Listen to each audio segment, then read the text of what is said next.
Será que alguém pode ser ao mesmo tempo plural e singular? Que babado é esse? Não saiam daí que eu já vou contar para vocês. Fala pessoal, meu nome é Cláudia e este é o meu canal O Caso de Leitura, um canal voltado para os livros, literatura e outros babados literários. E hoje, então, como eu falei há pouco, né, o livro traz uma discussão aqui muito interessante, já fazendo um jogo com as palavras plural e singular na capa do livro. Isso já vai nos instigando, mas como assim? Será que um mesmo sujeito, ou um mesmo objeto, ou um mesmo conceito pode ser ao mesmo tempo plural e singular? Como é que as coisas podem funcionar assim? Será que funcionam? A gente sabe, né, que plural significam muitas coisas e singular apenas uma. E aí na capa do livro, então, nós já temos esse antagonismo colocado aqui e nos deixando com uma pulguinha atrás da orelha.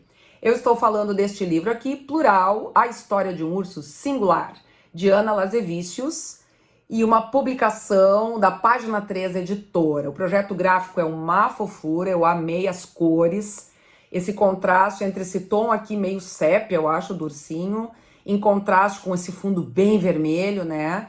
E esse preto aqui no que seria a vegetação. Mas o projeto gráfico ele não é assinado apenas pela autora, mas também por Renato Matos Mota. Então são os dois, né? Tanto a autora quanto Renato Matos Mota que assinam o projeto gráfico, que eu achei assim uma graça. Inclusive o formato do livro, esse formato aqui diferenciado, ele é pequeno, lembra um livro de bolso, né? Dá vontade da gente carregar, né? Para onde a gente for. Eu achei uma fofura. Então nós temos aqui o nosso protagonista, né? Que é o nosso urso da capa. E aí a autora começa assim: todo urso que se preza procura uma caverna para no inverno hibernar. E aí vem toda uma discussão, né? Por que os ursos hibernam? Então, para a gente fazer uma mediação de leitura com esse livro é muito legal, porque ele vai trazendo uma série de aspectos que a gente pode ir discutindo com os nossos leitores ouvintes, né? Mas o urso desta história queria uma casa diferente, que por fora fosse bela e por dentro muito quente. E aí é legal porque ele também traz, né, o livro, a rima, né, esse aspecto da melodia, do ritmo e da rima, isso interessa muito, muito especialmente para os leitores menores. E aí nós temos aqui então o nosso protagonista, né, que não queria morar numa caverna convencional, não, ele queria uma casa diferente, né, então ele resolve que ele mesmo vai construir a casa, né, e aí o que que acontece? O nosso urso aqui começa a investigar, a observar a natureza, né? A observar o seu entorno e pensando assim, qual seria a casa ideal para mim? E aí ele encontra uma casa de João de Barro e achou sensacional. E resolve então ele mesmo pôr a mão na massa e começar a construir a sua casa, né? E aí, então ele inspirado, olha que coisa mais amada essas ilustrações, pessoal, cheio de uma delicadeza. Então ele observando a casa do João de Barro, né, ele vai aprender, não é, como se faz uma casa de João de Barro, porque ele queria igual para ele. E aí ele vai discutindo com o coelho, né, como é que funciona isso, né, e tal. E aí o coelho vai explicando como é que funciona a casa do João de Barro, como é que ela é construída e faz uma remissão ao Vilaró, né? Se alguém já foi à Punta del Este, já deve ter visto, né, a construção do Vilaró, que virou um museu, né? E o Coelho diz o seguinte, que a casa do João de Barro serviu de inspiração para o Vilaró, né? Que era um humano e que construiu então, ó, essa construção é bem parecida, né, essa réplica aqui com a construção que tem em Ponta Bagena. E a partir disso a gente já pode ir discutindo, né, quem foi Vilaró, né, enfim, qual é o objetivo desse museu, como é que eram as obras de arte desse artista e assim por diante. Bom, aí o urso então resolve, né, trabalhar, né, agradece para o coelho que ele deu as dicas e põe a mão na massa. Aí ele pega barro, pega capim, né, e começa a preparar a massa para fazer a casa, né? Então, assim, ó, tantos quilos de barro, mais um fardo de capim. Patas à obra, começou a construção. Mistura, mistura, mistura, modela, modela, modela. Pouco tempo depois, a empreitada chegou ao fim. E aí a gente vê o urso preparando, né, todos os materiais ali, né, para fazer a sua casa. Só que o que aconteceu? A casa ficou pequena e o urso ficou com as pernas de fora. Puxa vida, o que será que o urso vai fazer?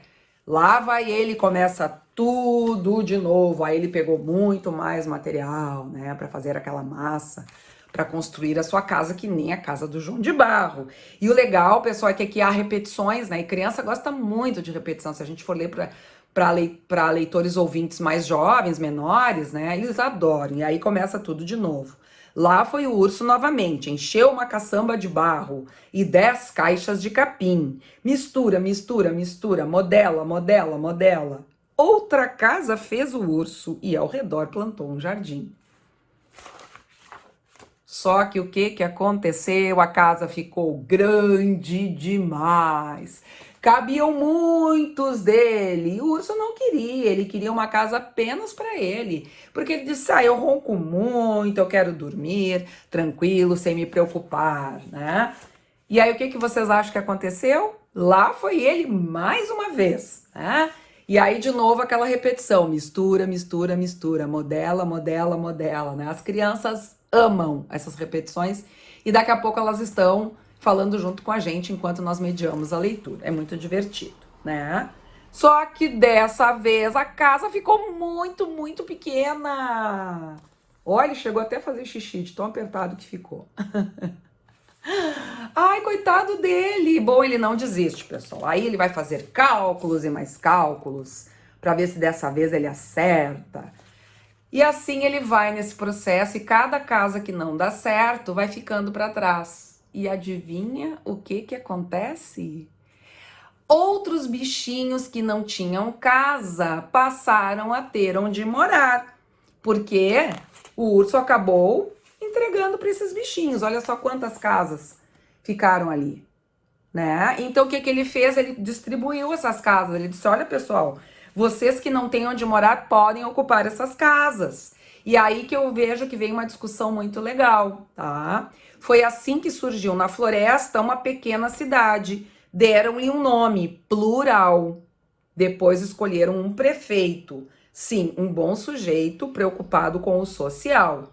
Lá os bichos viviam como irmãos. E ter uma casa era realmente um direito, uma cidade animal. Então assim é que surgiu a cidade chamada Plural. E por que será que ela tinha esse nome? Então, quando a gente vai discutindo, né, fazendo a mediação, a gente espera que os alunos, né, também nossos filhos, todo mundo, vão discutindo e lançando hipóteses, né? E a gente, como mediador, vai acolhendo, né? Mas é claro que aqui eu estou discutindo com vocês, né, possíveis mediadores de leitura desse livro, mães, pais, professores. Na ideia de plural, a gente tem, então, aqui neste livro, a ideia de social, de muitas pessoas em comunhão, compartilhando, né, no caso as casas, e compartilhando também depois a sua convivência, né? Bom, só que o nosso urso continuava sem casa. E agora? E aí o que acontece? Os outros bichos fazem uma reunião, ó, e resolvem que vão chamar o João de Barro para assessorar a construção e eles vão construir a casa para o urso, porque era uma forma até de agradecer por tudo que ele fez por toda a comunidade, né?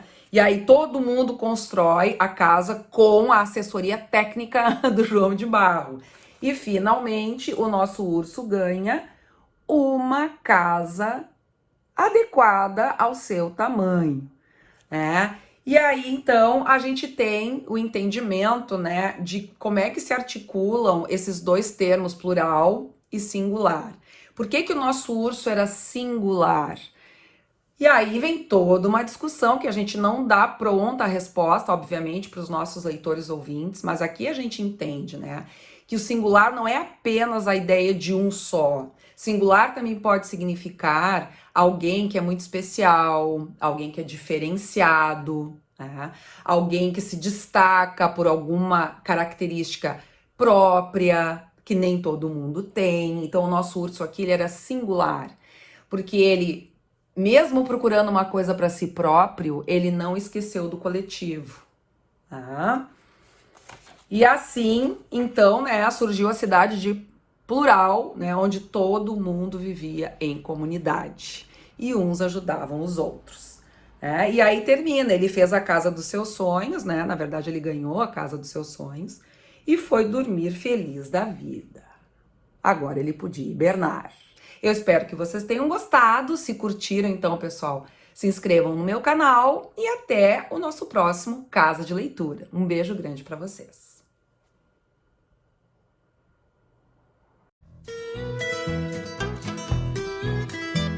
Nossa casa é feita de muita gente, é uma casa cheia de amor.